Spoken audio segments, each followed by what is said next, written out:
खैबर पख्तूनख्वा के अवाम जेल में बैठे शख्स से पूछें हमारे लिए क्या किया। भेड़ बकरियों की तरह पीछे चलने वाले 1 अरब दरख्त 50 लाख घरों का हिसाब मांगे।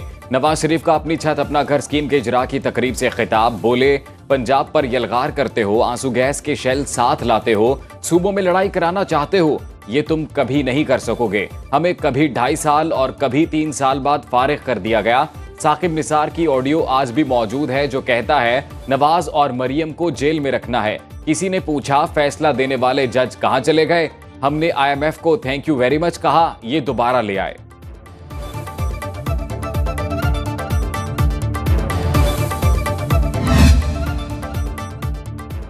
हुकूमत ने हमसे पहले तरमीम का आइडिया अदलिया से शेयर कर दिया। बिलावल भुट्टो जरदारी की सहाफियों से गुफ्तगू। बोले 25 अक्टूबर के बाद आईनी तरामीम में मुश्किलात होंगी। तरामीम हो गई तो 19वीं तरमीम जैसी मुश्किलात नहीं होंगी। मखसूस नशिस्तों का फैसला यही इशारा करता है। तरामीम को मैं लीड करता तो PTI को भी साथ रखता। मौजूदा सुप्रीम कोर्ट ने पार्लियामेंट के हक में कानून साजी को माना है। इसके बाद मखसूस नशिस्तें ही हमसे छिन गई। 90 दिन की दहाई में हम वकील करते थे और नून लीग जज करती थी। बानी PTI का मिलिट्री ट्रायल करना है तो सबूत लाएं।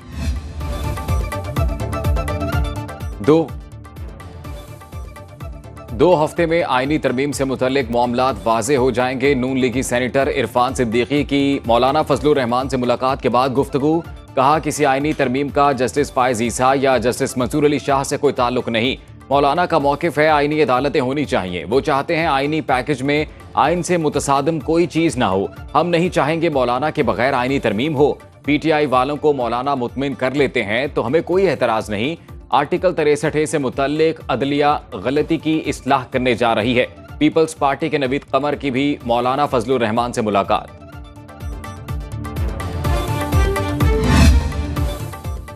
आर्टिकल 63 नजरसानी बेंच की तश्कील पर एतराज मुस्तरद। बैरिस्टर अली जफर की बानी PTI से मुलाकात की सदा मंजूर। रजिस्ट्रार ने केस से मुतालिक रिपोर्ट सुप्रीम कोर्ट में पेश कर दी। तफसीली फैसला 14 अक्टूबर 2022 को जारी हुआ। सुप्रीम कोर्ट बार के वकील शहजाद शौकत ने कहा कि तफसीली फैसले के इंतजार में नजरसानी दायर करने में ताखीर हुई। जस्टिस जमाल खान मंदुखेल ने रिमार्क्स दिए आम बंदे का केस होता तो बात और थी। क्या सुप्रीम कोर्ट बार को भी पता नहीं था नजरसानी कितनी मुद्दत में दायर होती है। 5 रुकनी बेंच कल फिर समाअत करेगा।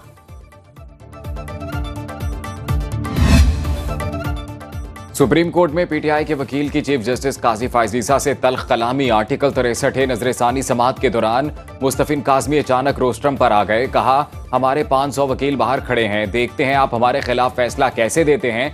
चीफ जस्टिस काजी फायज ईसा का इजहार बरहमी। पुलिस से कहा इस जेंटलमैन को बाहर निकाल दें। बैरिस्टर अली जफर ने चीफ जस्टिस से मुकालमा करते हुए कहा यकीन था आप बानी PTI से मुलाकात की दरखास्त मंजूर नहीं करेंगे। अदालत ने रिमार्क्स दिए ये क्या हो रहा है, आप आएं और हमें बेइज्जत करें, हम हरगिज बर्दाश्त नहीं करेंगे।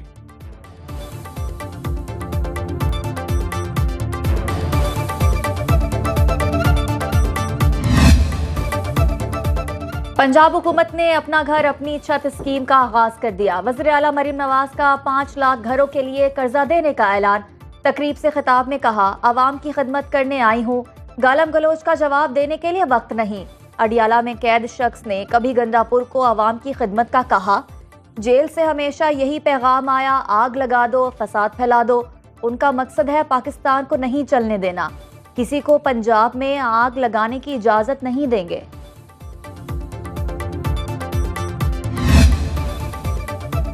तहरीक इंसाफ का 4 अक्टूबर को D चौक इस्लामाबाद में एहतजाज का ऐलान। जराए के मुताबिक वजीर आला खैबर पख्तूनख्वा अली अमीन गंडापुर ने लियाकत बाग एहतजाज की मनसूबाबंदी नाकिस करार दे दी। इजलास में कहा ये तो अच्छा हुआ बैरिस्टर गौहर ने हमें वापसी का कहा, वरना तमाम कारकुनान गिरफ्तार होते। वर्कर्स और रहनुमाओं के पास मियारी मास्क और हिफाजती आलात तक नहीं थे।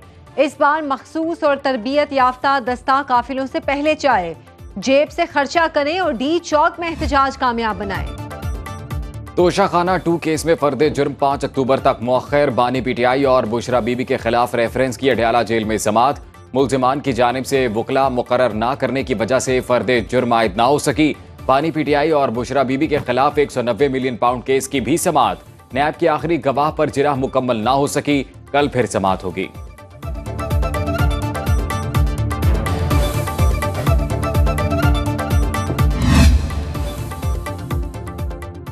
बैरिस्टर गौहर की Tehreek Insaf intra party election case में मोहलत की इस्तदा मंजूर। चेयरमैन पीटीआई ने इलेक्शन कमीशन को बताया एफआईए से रिकॉर्ड हासिल करने के लिए अदालत से रुजू कर रखा है। अदालत ने एफआईए से रिकॉर्ड मांग लिया है। इलेक्शन कमीशन ने केस की समाअत 22 अक्टूबर तक मुलतवी कर दी। अकबर एस बाबर कहते हैं तहरीक इंसाफ ने जाली इंट्रा पार्टी इलेक्शन कराए, खुद साख्ता रहनुमा मुसलसल ढोंग रचा रहे हैं।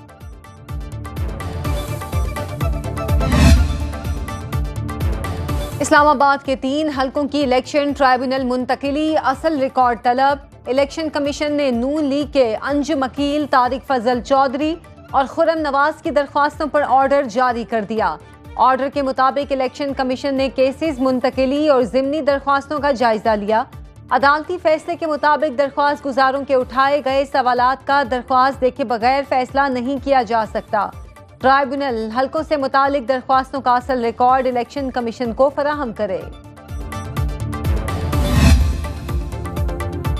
वज़ीर आज़म से मुमताज़ इस्लामी स्कॉलर डॉक्टर जाकिर नाइक की मुलाकात। शहबाज शरीफ ने वज़ीर आज़म हाउस आमद पर खैर मकदम किया। वज़ीर आज़म ने कहा आपने दुनिया भर को इस्लाम के सही तशख़्ख़ुस से रोशनास कराया। इस्लाम का पैगाम लोगों तक पहुँचाकर इंतहाई अहम फरीज़ा सर अंजाम दे रहे हैं। डॉक्टर जाकिर नाइक ने कहा यही मिशन है, दुनिया भर में इस्लाम का पैगाम आम करें। डॉक्टर जाकिर नाइक इस्लामाबाद से कराची पहुंच गए।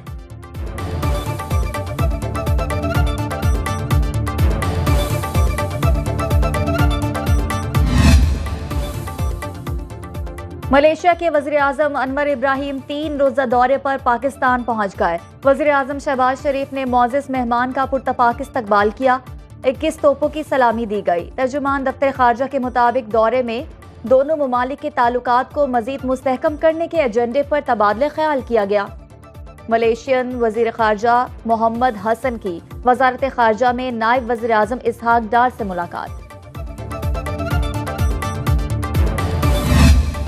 मईशत बेहतर, महंगाई कम, टैक्स फाइलर्स में इजाफा हुआ। पायदार रियासती इस्तेहकाम के लिए बुनियादी इस्लाहात लाना होंगी। वफाकी वजीर खजाना मोहम्मद औरंगजेब का इस्लामाबाद में पाकिस्तान इकनॉमिक डैशबोर्ड की इफ्तिताही तकरीब से खिताब।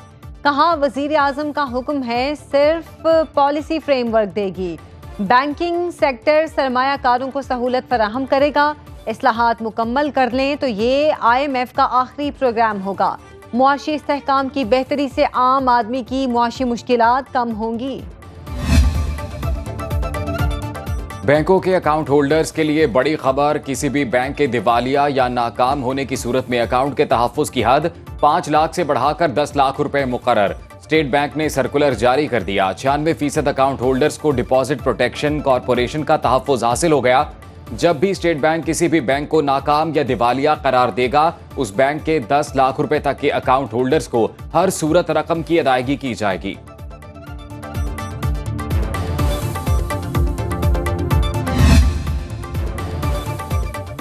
NFC अवार्ड पर तहफ़्फ़ुज़ात विफाक के सामने रख दिए कि इलेक्ट्रिक बोर्ड में सिंध हुकूमत की नुमाइंदगी के लिए वज़ीर आज़म से बात करूंगा।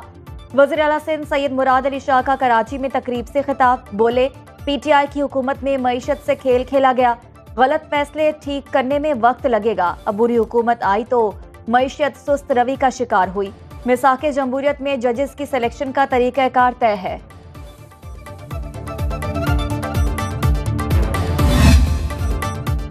सदर आसिफ जरदारी और बिलावल भुट्टो आईनी तरमीम के लिए कोशां हैं। जुडिशल एक्टिविज्म से पीपल्स पार्टी को बहुत नुकसान पहुंचा।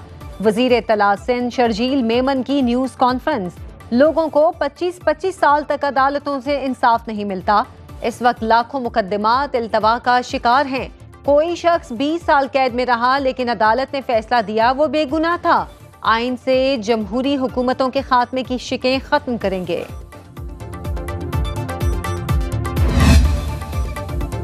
इसराइल की ईरानी मिसाइल अपने फिजाई अड्डों पर गिरने की तस्दीक। ईरान ने बैलिस्टिक और क्रूज मिसाइल से तेल अवीव में 3 फौजी अड्डों को निशाना बनाया।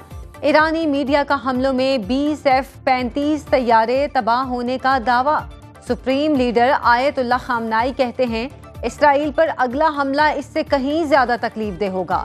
ईरानी सदर मसूद पेज़ेश्कियान ने कहा, यह हमारी ताकत का सिर्फ एक गोशा है, ईरान के साथ तनाज़े में ना पड़ें। ईरानी वजीर खारिजा अब्बास इराक्ची ने कहा, इसराइल पर ईरान का हमला मुकम्मल हो गया। ईरानी फौज के सरबराह जनरल मोहम्मद बाकरी ने पैगाम दिया, ईरान पर हमला किया तो इसराइल का तमाम इंफ्रास्ट्रक्चर तबाह कर देंगे। ईरान के सदर मसूद पेज़ेश्कियान कतर के दौरे पर दोहा पहुंच गए। तुर्क सदर रजब तैयब एर्दोआन ने अक़वाम मुत्तहिदा से इसराइल के खिलाफ ताकत के इस्तेमाल का मुतालबा कर दिया। अंकारा में काबीना इजलास में बोले, अगर सिक्योरिटी कौंसिल इसराइल को गजा और लबनान पर हमलों से बाज रखने में नाकाम होती है तो अक़वाम मुत्तहिदा इसराइल के खिलाफ ताकत के इस्तेमाल की तजवीज़ पेश करे।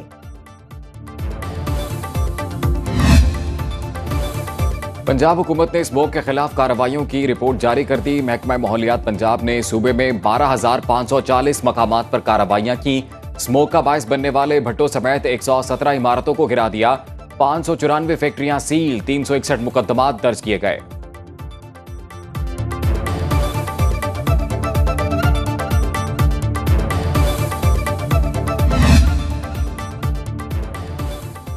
लाहौर में फेक एंड फ्लाइंग इनवाइसेस के बड़े फ्रॉड का इंकशाफ। 8 रुकनी नेटवर्क का 11 अरब 72 करोड़ रुपए से जायद के sales tax fraud.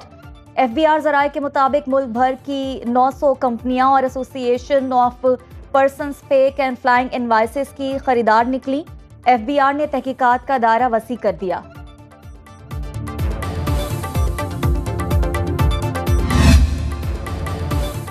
Test ranking में बाबर आजम की तनाजुली, मोहम्मद रिजवान की तरक्की। साबिक कप्तान 12वें नंबर पर चले गए। विकेट कीपर बैटर एक दर्जे तरक्की करके 7वीं पोजीशन पर विराजमान। इंग्लैंड के जो रूट का पहला नंबर बरकरार, न्यूजीलैंड के केन विलियमसन की दूसरी और भारत के जसवाल की तीसरी पोजीशन। बॉलर्स में भारत के जसप्रीत का पहला, रविचंद्रन अश्विन का दूसरा, ऑस्ट्रेलिया के जोश हेजलवुड का तीसरा नंबर, पाकिस्तान के शाहीन शाह आफरीदी की 10वीं पोजीशन।